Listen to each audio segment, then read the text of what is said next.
ఈరోజు న్యూస్ పేపర్లో వచ్చిన అప్డేట్ అబౌట్ టీఎస్డిఎస్సి సెప్టెంబర్ నుంచి డిఎస్సి నియామక ప్రక్రియ. ఇక్కడ ఇది హెడ్లైన్. అయితే ఒక్కో పోస్టుకు 3 పేర్లు జిల్లా కమిటీకి, రాష్ట్ర స్థాయిలోనే జాబితా రూపకల్పన అని ఇవ్వడం జరిగింది. అయితే ఒక్క పోస్టుకి అయితే 1:3గా తీసుకోవడం జరుగుతుంది. ఒక్క పోస్టుకి 3ని ఎంపిక చేయడం జరుగుతుంది అట. అయితే ఇక్కడ చూద్దాము, ఉపాధ్యాయ నియామక ప్రక్రియను సెప్టెంబర్ ఆఖరి వారం నుంచి మొదలు పెట్టాలని విద్యాశాఖ నిర్ణయించింది. ఇందుకు సంబంధించిన కసరత్తు చేపట్టేందుకు ప్రయత్నాలను ప్రారంభించింది.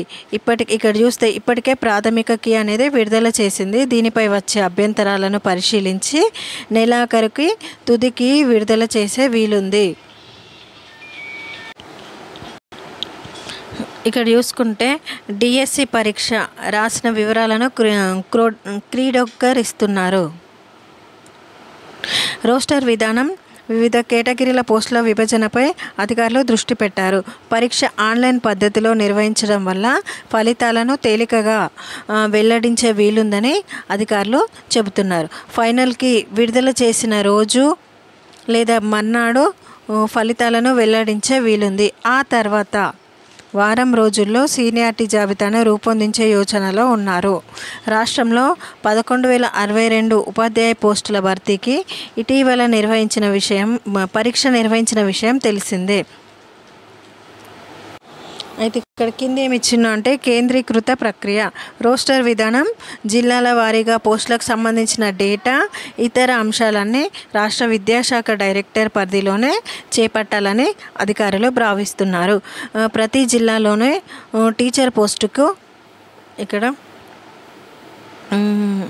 3 చొప్పున మెరిట్ పద్ధతిన ఎంపిక చేసి ఆ జాబితాను మాత్రమే జిల్లా కేంద్రాలకు పంపాలని నిర్ణయించారు.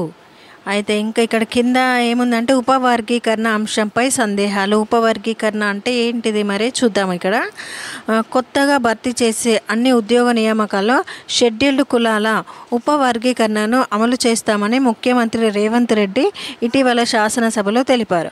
అవసరమైతే ఆర్డినెన్స్ కూడా తెస్తామన్నారు. అయితే డిఎస్సి ఈ నోటిఫికేషన్ని వర్గీకరణ తీర్పు రాకముందే ఇచ్చారు. కాబట్టి ఈ నియామకాలను వర్గీకరణ అంశం చేరిస్తే న్యాయపరమైన సమస్యలు వస్తాయని అధికారులు ప్రభుత్వం దృష్టికి తీసుకొచ్చారు.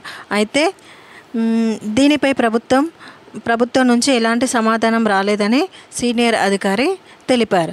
ఒకవేళ వర్గీకరణ అంశం ముందుకొస్తే అనుకున్న తేదీల్లో ఉపాధ్యాయ నియామకాలు కష్టమే అని అధికారులు సందేహాలు వ్యక్తం చేస్తున్నారు. ఇది ఈరోజు పేపర్లో వచ్చిన అప్డేట్ అబౌట్ టీఎస్డిఎస్సి. ఈ వీడియో చూసినాక సబ్స్క్రైబ్ చేయండి అండ్ షేర్ చేయండి. ఈ వీడియో ఎవరికైతే యూస్ఫుల్ ఉంటుందో వాళ్ళకి షేర్ చేయండి.